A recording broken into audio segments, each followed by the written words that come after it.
right, welcome to InsideFlix. We're going to be doing our weekly box office.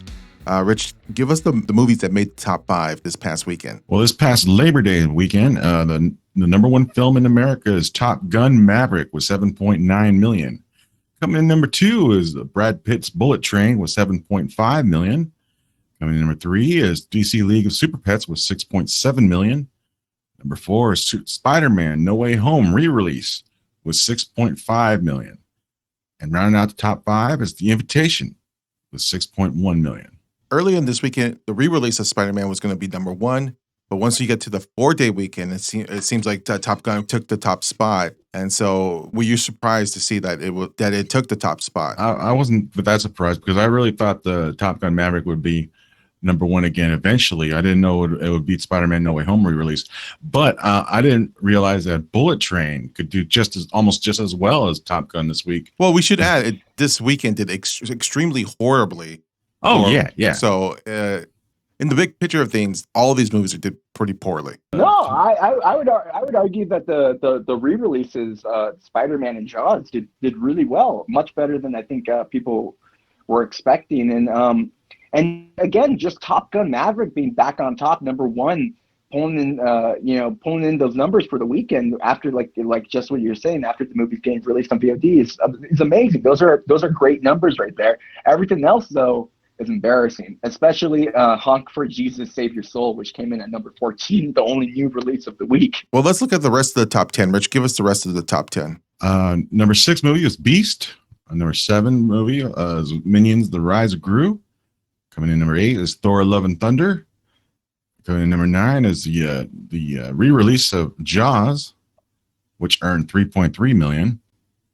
And coming in number 10 was Where the Crawdads Sing. So the fact that they had this $3 cinema day, $3 special event for all movies, did that bring a lot of people into the movie theaters? Yeah, you look at the ticket Absolutely. average. You look at the jump on Top Gun Maverick, which had a big jump on Friday too.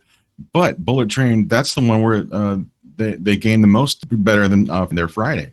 This is all you need to know. I went to go see Jaws on Cinema Day, and the theater, like parking lot and everything for the theater was more packed than it was during Endgame.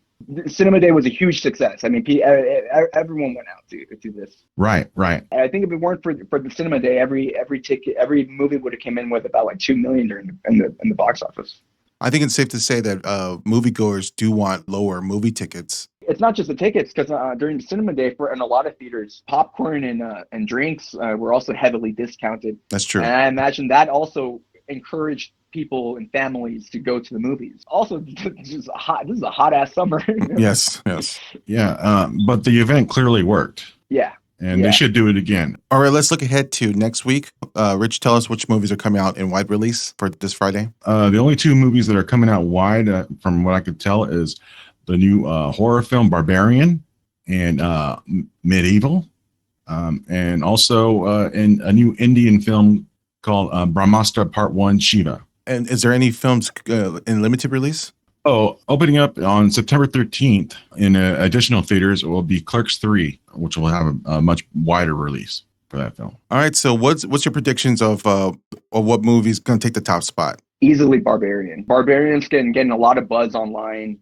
I've been seeing so many, just the horror communities talking about it online. And while I don't think it's going to be a huge movie, I don't think it's going to come in with like over 20 million at the box office or anything like that.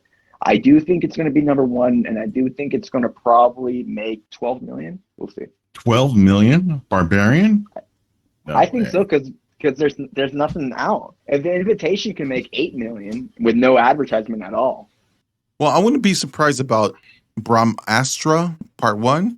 Brahmastra Part 1 Shiva. Yeah, I think you're correct. I think that's definitely going to crack the top 5. But you think it's going to be number 1?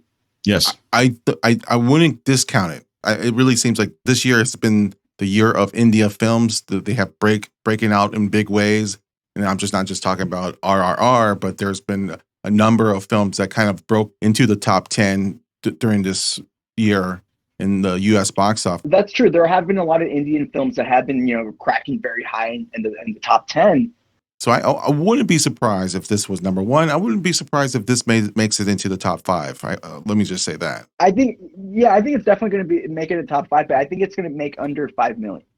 So that was our thoughts in the box office. We'll be back next week with more results and more movies that will be coming out soon in theaters. All right, thank you for watching InsideFlix.